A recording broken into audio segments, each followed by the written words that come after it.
बिस्मिल्लाहिर्रहमानिर्रहीम। हजरत नूह अलैहिस्सलाम। दोस्तों, हजरत नूह अलैहिस्सलाम का तस्करा कुरान मजीद में 42 जगह आया है। हजरत आदम की औलाद दुनिया में खूब बड़ी, आहिस्ता आहिस्ता एक खुदा को भूलते गए जिसने इससे पैदा किया और जो इनको पालने वाला है, और शैतान के बहकावे में आने लगे जिसने हजरत आदम अलैहिस्सलाम को जन्नत से निकलवा दिया था। शैतान के बहकावे में आकर ये लोग भूतों और आग, सूरज वगैरह को पूजने लगे और एक खुदा के बजाय मिट्टी और पत्थर के बहुत से खुदा बना लिए। अपने हाथ से अपना खुदा बनाते और फिर इनसे मांगते। हालांकि ये मिट्टी और पत्थर के खुदा अपने लिए भी कुछ ना कर सकते थे। इनके लिए क्या करते? अल्लाह ताला ने जो अपने बंदों से बड़ी मोहब्बत रखता है, इसको ये कभी गवारा नहीं कि इसके बंदे शैतान के बहकावे में आकर अल्लाह के सिवा किसी और की इबादत करने लगे और इसकी सजा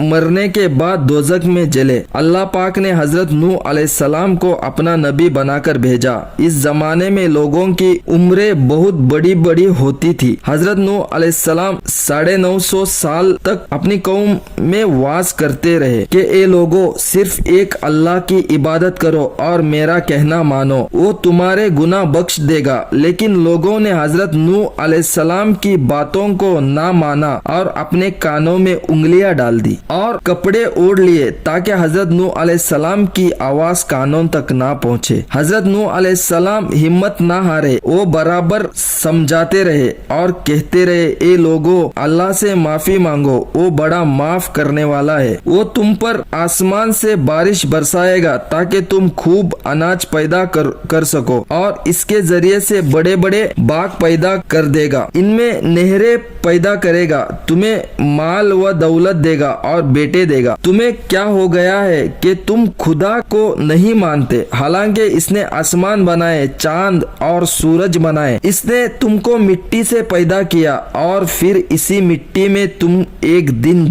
मिल जाओगे और फिर कयामत के दिन इसी मिट्टी से तुमको दोबारा जिंदा कर देगा। लेकिन लोगों ने अपने भूतों को नहीं छोड़ा और हजरत नूह अलैहिस्सलाम से कहने लगे कि हमने अपने भूतों को हरगिज नहीं छोड़ेंगे, हम अपने भूतों को हरगिज नहीं छोड़ेंगे और हम तो तुमको अपने जैसा आदमी ही मानते हैं और तुम्हारा कहना भी सिर्फ चंद गरीब लोगों ने माना और हम तो तुमको झूठा समझते हैं। हजरत नूह अलैहिस्सलाम ने कहा कि ए मेरे कौम, मैं तुमको जो नसीहत करता हूँ इसके बदले में तुमसे कोई माल व दौलत नहीं चाहता, और जो गरीब आदमी मुसलमान हुए हैं और अल्लाह पर ईमान लाए हैं, इनको मैं अपने पास से तुम्हारा कहने से निकालूंगा नहीं। अगर मैं इनको अपने पास से निकाल दूं तो खुदा का अजाब से मुझे कौन बचाएगा? अगर मैं ऐसा करूंगा तो बहुत नाइंसाफ हो जाऊंगा। इनकी कौम के लोगों ने कहा, ए नूह, तुमने हमसे झगड़ा बहुत कर लिया।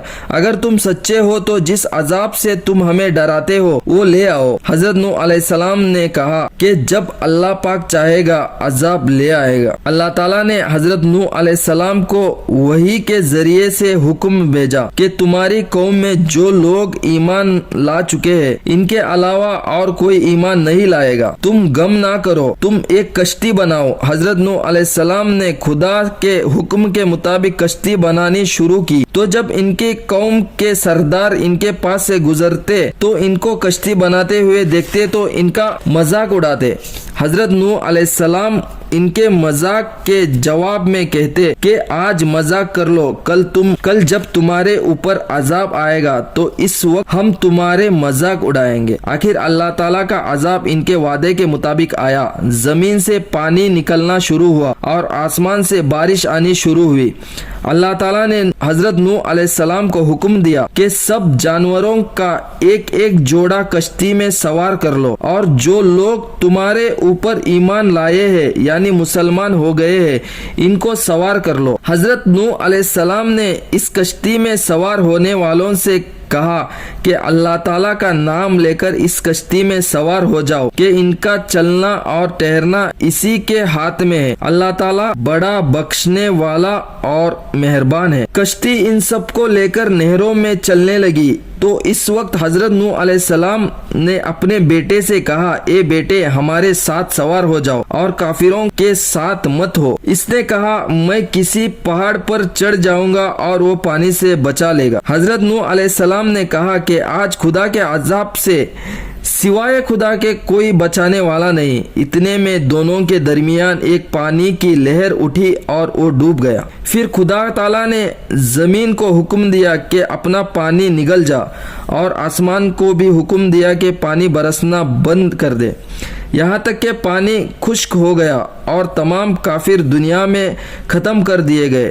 حضرت نوح علیہ السلام کی کشتی تو کوہ جوڑی پر ٹھہری۔ حضرت نوح علیہ السلام نے اپنی پروردگار سے عرض کیا کہ اے میرے رب، میرا بیٹا بھی میرا گھر والوں میں سے ہے اور آپ کا وعدہ سچا ہے۔ یعنی حضرت نوح علیہ السلام کا مطلب تھا کہ اللہ تعالیٰ اپنے وعدہ فرمایا تھا کہ تیرے گھر والوں کو اس طوفان سے بچا لوں گا، پھر میرا بیٹا کیوں ڈوبا؟ تو خدا تعالیٰ نے فرمایا کہ اے نوح، تیرا بیٹا تیرے گھر والوں میں سے نہیں تھا کیونکہ اس کے اعمال اچھے نہیں تھے۔